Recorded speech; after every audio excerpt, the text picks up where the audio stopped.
It is 56 minutes past the hour, so it's time now to once again take a check on how the markets are trading. You can see all the major benchmark indices are up today. The S&P 500 now on track for its best monthly gain since 2011. First name we want to highlight for you at the bottom of the hour, Air Products. Billionaire Bill Ackman of Pershing Square Capital says that he amassed a 9.8% stake in the company.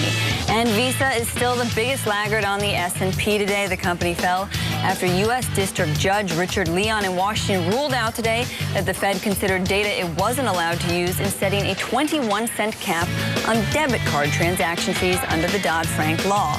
Leon said the rule went into effect October 2011.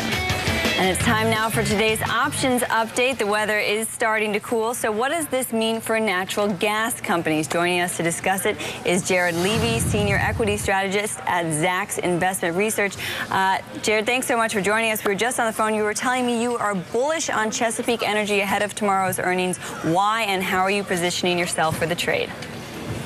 A couple things here. If you look at CHK, it's really at the top of its range it's been at. I mean, $23 has really been sort of that top it can't get through today. It's showing some bullish action ahead of the earnings report tomorrow. And here's the thing, couple notes here. Number one is Chesapeake is very good at hedging. Remember, natural gas has sort of struggled here. Why? Because the temperatures have been rather mild. Now, moving forward, as temperatures drop, generally we'll see natural gas prices move higher. Also, don't forget, natural gas is the perfect replacement in a lot of people's minds for our problem with high oil. And again, I think moving forward, natural gas sees higher prices. Analysts have also been bullish moving into Chesapeake's earnings report tomorrow. At Zacks, we see the stock actually beating estimates, not just reporting 39 cents. We see around 40 to 41 cents earnings. I think that's going to send the stock higher, and I'm playing it with a bullish options trade. And how do you think Chesapeake stacks up against some of its rivals, perhaps Anadarko or Gas Star Exploration? You know, it's a whole different animal, and Chesapeake also has invested quite heavily in natural gas infrastructure here in the U.S. You know, so their exposure is a little bit different. And also, when you look at their sort of proprietary hedging, I think Chesapeake is really, really good at it. And again, to give you guys a quick trade here, we might as well get into that. I think the 2024 call spread is one of the best ways to play this. And the reason why, Liv, you know, we talked about how, you know, there is risk. Natural gas has come down a little bit here. The 2024 call spread, buying the 20 call, selling the 24 call, you pay $3 for it. In essence, that $3 is all you can lose. If Chesapeake did miss tomorrow, I reduce my exposure down to $3.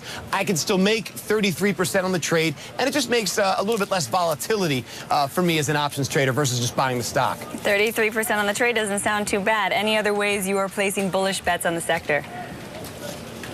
You know, UNG is one area to look. It's basically the natural gas fund. The problem with UNG is that it has what's called a negative roll yield. In other words, they trade futures inside of it. And every month, to keep the thing going, they've got to rebuy the futures. Well, as you know, most contracts and futures get more expensive as the prices go out in time. So therefore, as they roll, it costs them a little bit more money. They lose a little bit on that roll. So again, if you think UNG price is going to really, or gas price is going to rise, UNG is a place to look. But just be careful if you're going to own it for a long period of time if gas isn't going anywhere. All right, Jared Levy, we're going to leave it right there. Obviously, natural gas, a huge story going on in the U.S.